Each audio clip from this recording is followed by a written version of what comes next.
knack for inspiring holidays. From starry-eyed Americans heading to historic Bath in pursuit of some Bridgerton magic to campervan tours of various Breaking Bad and Better Call Saul locations in New Mexico, there's even a trend in neologism to describe these box set-inspired breaks, set jetting. For all the set jetting in recent years, though, there is one Netflix smash hit that seems to have missed the invite. The Jason Bateman-fronted crime caper Ozark has spent almost a decade as one of Netflix's most popular shows, showcasing its eerie rural American setting to millions of viewers, yet doesn't seem to have inspired a holiday craze, at least not yet.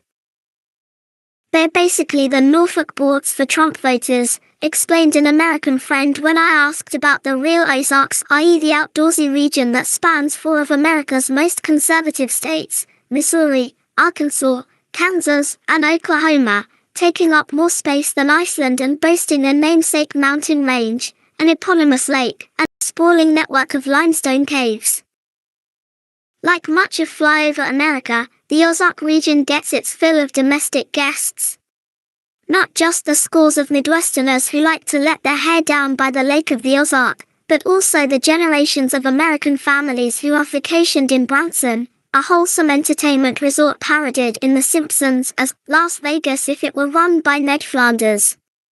International visitors, though, have been a different story. According to US government data, this part of the world is among the least popular territories across the United States landmass for overseas tourists, with Missouri receiving an estimated 165,000 non-US guests in 2024. Even added together, the four states account for just over 1% of all international visitors.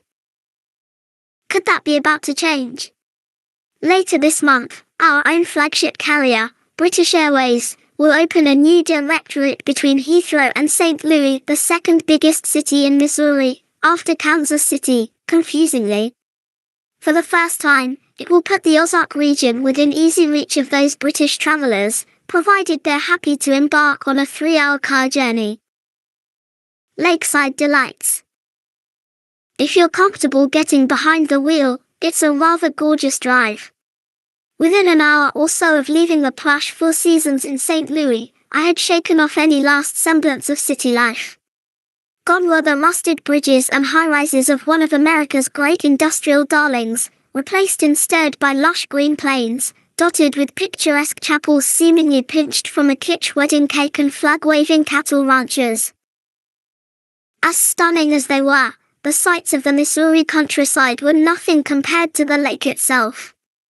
If anything, it feels almost disingenuous to even call it a lake. But what is the correct terminology for a 90-mile-long Chinese dragon-shaped body of water that juts in and out of the landscape, creating pockets of beauty as it goes? Believe it or not, the whole thing is artificial too, the result of a Depression-era megaproject to build a gigantic dam on the nearby Osage River. Where beauty exists, tourists will follow. And these days, the shores of the lake are dotted with resorts, lakeside condos, jet ski rentals and golf courses. This is the cash cow that Ozark's main character, a crooked accountant called Marty Beard, refers to in the first episode when he tries to persuade his cartel bosses to launder their cash in the lake's tourism economy. In early March, things are much quieter even if the lake is enjoying some unexpected sunshine when I visit. On the Bagnall Dam Strip, the tiki bars and dining patios have been kept afloat by a flock of thirsty bikers who are driving through Missouri for the weekend. If they'd been here a few years earlier, they'd have probably been offered roles as extras by a budding Netflix executive. Still, the lack of crowds makes for some advantages when it comes to the outdoorsy stuff. On a morning trip to Ha-Ha-Tonka, the biggest state park in Missouri, the hiking trails are so quiet that I make a point of brushing up on bear-aware safety tips on my phone before venturing deep into the woods. When I get back to my resort hotel, the Alhona, I take a solo stroll around the lake, watching the sun embark on its nightly rendezvous with the shimmering surface. As someone who travels regularly in the States, I can't shake the thought that the Ozarks region feels much deeper into America than I have been in the past.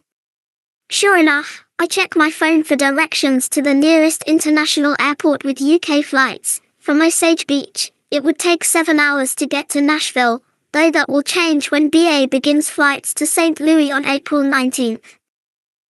Trump merge in a Titanic replica.